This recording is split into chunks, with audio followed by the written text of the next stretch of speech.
Adam here with Brooksaw Antiques. Today we have this 1975 Smith-Corona Galaxie 12 vintage portable typewriter. I'm going to show you how to use the functions and make sure they all work.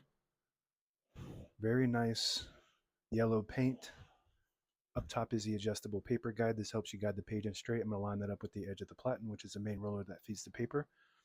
And this is your left margin. I'm going to set that on 1 or 2 and the right one around 80. And this is the paper support arm that flips up from the back.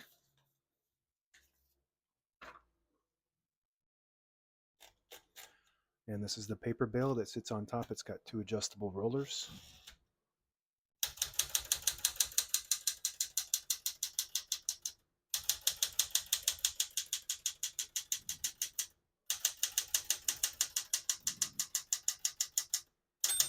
Once you hear the bell, you're at the end of the margin. Hit this line space, get you back to the beginning, and skips 1, 2, or 3. Right now we have it on single, but if you want double, you just flip that switch back. It skips 2. One more, it skips 3. I'm going to keep that on single for now and finish typing. As you can see, all the keys type nice and none of them skip or stick. I'll type a sentence in red on the next line and switch from black to red. There's a switch on the right side here. You flip that down to that red indicator.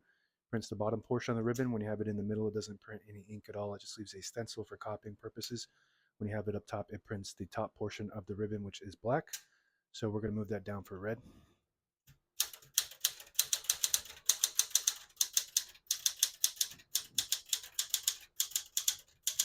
Beautiful typing machine. Excellent condition all the way around, inside and out. Print looks beautiful.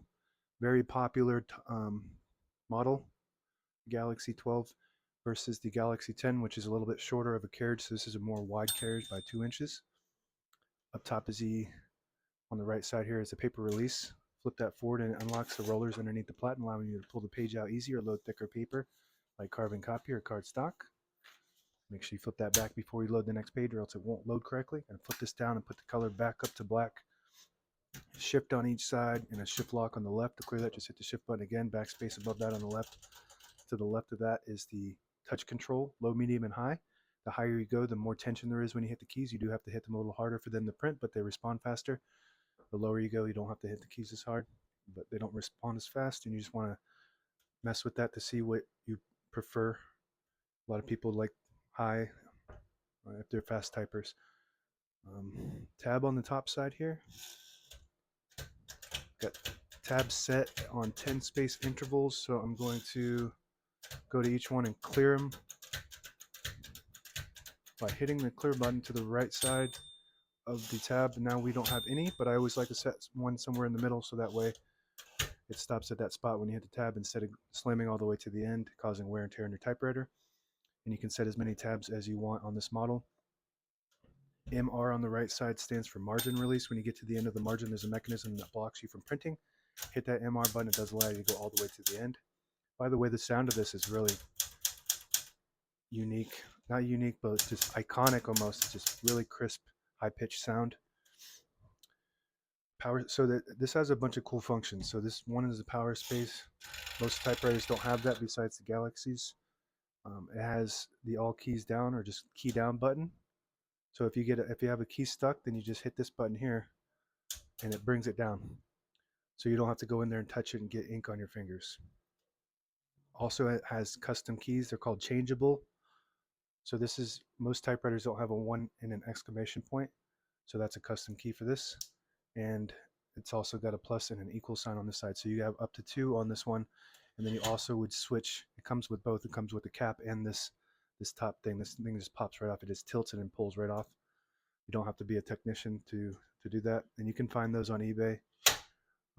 Just search changeable Smith-Corona custom keys. That's it with the keyboard. On the right side of the carriage is the carriage lock right here where my thumb is, and that just releases the carriage and locks it in the middle. So when you have it in the case, it doesn't cause any damage to your escapement. And to unlock it, you just push it to the right. Behind each knob is the carriage release, and these things break because they're made out of hard plastic. So if you need one, I have them redesigned and 3D printed. These are the originals on this one. Also with the knob too, I have 3D printed knobs, but this is the original. Since they don't make them anymore, it's kind of hard to come by. Easier to print those and 3D print design those. If you push in the knob this button on the knob, it disables the spacing so you can get to an exact spot on the page. You let it go, you get the clicks. Each one of those clicks is one space.